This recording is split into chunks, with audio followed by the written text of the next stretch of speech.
राधे राधे भक्तों, आप सभी का हमारे चैनल पे बहुत बहुत स्वागत है। आज हम अपने चैनल पे षठतिला एकादशी व्रत की कथा और महत्व लेकर आए हैं। तो चलिए दोस्तों, इसका श्रवण करते हैं।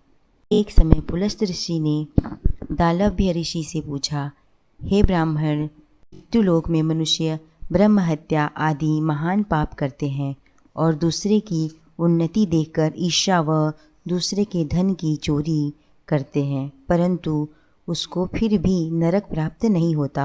सो क्या कारण है? न जाने कौन सा अल्पदान या अल्प परिश्रम वह करते हैं जिससे उसका महान पाप नष्ट हो जाता है। यह सब कृपा पूर्वक आप कहिए। इस पर पुलस्त ऋषि बोले, हे महाभाग, आपके अत्यंत गंभीर प्रश्न मुझसे किया है। इससे बहुत लाभ संसारी जनों को होगा। इसको ब्रह्मा, विष्णु, इंद्र आदि भी नहीं जानते, परंतु आपको यह गुप्त तत्व मैं अवश्य ही बताता हूँ। मनुष्य माघ माह के आने पर स्नान आदि से शुद्ध रहना चाहिए और काम, क्रोध, लोभ, ईर्ष्या, अभिमान का त्याग करना चाहिए। इंद्रियों को वश में करके भगवान का स्मरण करते हुए रहना चाहिए।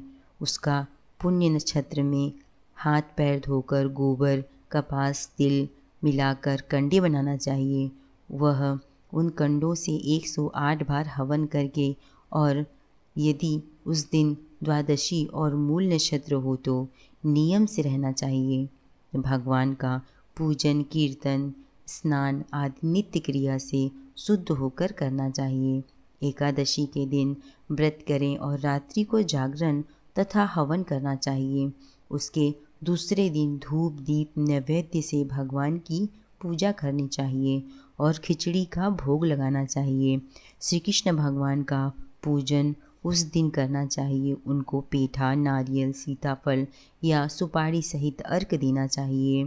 फिर उनकी स्तुति करनी चाहिए। हे भगवान, आप संसार में डूबे हुए मनुष्यों का उद्धार कीजिए।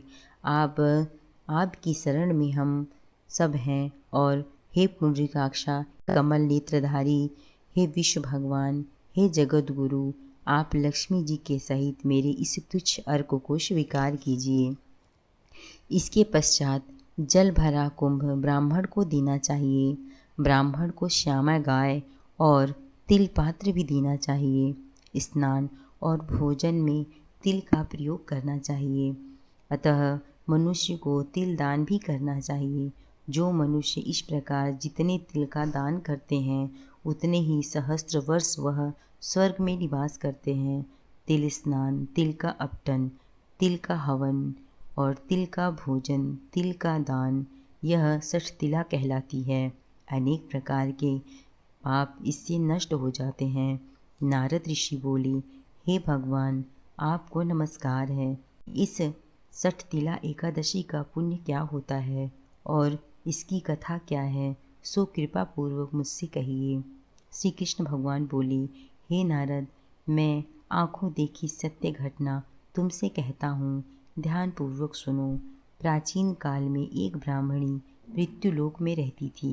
वह सदैव षठतिला एकादशी का व्रत करती थी। वह एक समय 1 माह व्रत करती रही। उसका शरीर इतना अत्यंत दुर्बल हो गया था। वह अत्यंत बुद्धिमान भी थी, किंतु उसने कभी भी ब्राह्मणों तथा देवताओं को अन्नदान नहीं किया और ना ही धन का दान किया। इसीलिए मैंने सोचा, इस ब्राह्मणी ने व्रत आदि अपने शरीर को शुद्ध करके किया है और इसको विष्णु लोक भी मिल जाएगा, परंतु इसने कभी भी अन्नदान नहीं किया। इससे इसकी तृप्ति होना कठिन है। मैं ऐसा सोचकर मृत्युलोक में गया और उस ब्राह्मणी से अन्न मांगा। वह ब्राह्मणी बोली, हे महाराज, आप किस लिए यहाँ आए हैं? मैंने कहा, मुझे भिक्षा चाहिए। इस पर एक मृत पिंडी उसने मुझे दे दी। उसे लेकर मैं स्वर्ग लौट आया। वह ब्राह्मणी भी शरीर त्याग कर कुछ समय बीतने पर वह स्वर्ग आई। उसे मृत पिंडी के प्रभाव से उस जगह पर गृह मिल गया, परंतु उसने उस गृह को अन्य वस्तुओं से शून्य पाया। वह घबराई हुई मेरे पास आकर कहने लगी, हे भगवान, आपकी मैंने अनेकों व्रत आदि से पूजा की है।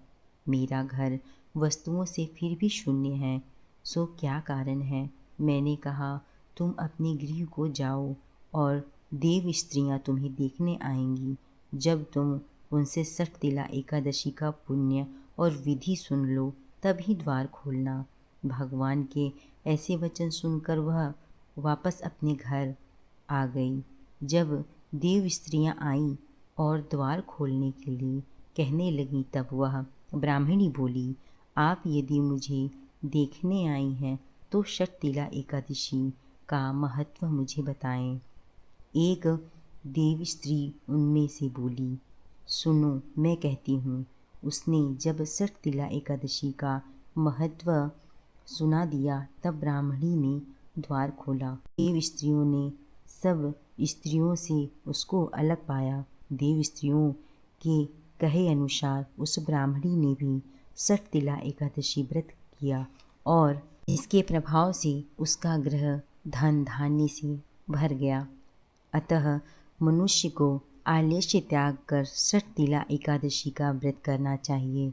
इससे मनुष्यों को जन्म जन्म में आरोग्यता प्राप्त होती है और दरिद्रता नष्ट हो जाती है। मनुष्य के समस्त पाप इस व्रत के करने से नष्ट हो जाते हैं और विष्णु भगवान की कृपा प्राप्त होती है। जय श्री कृष्णा दोस्तों।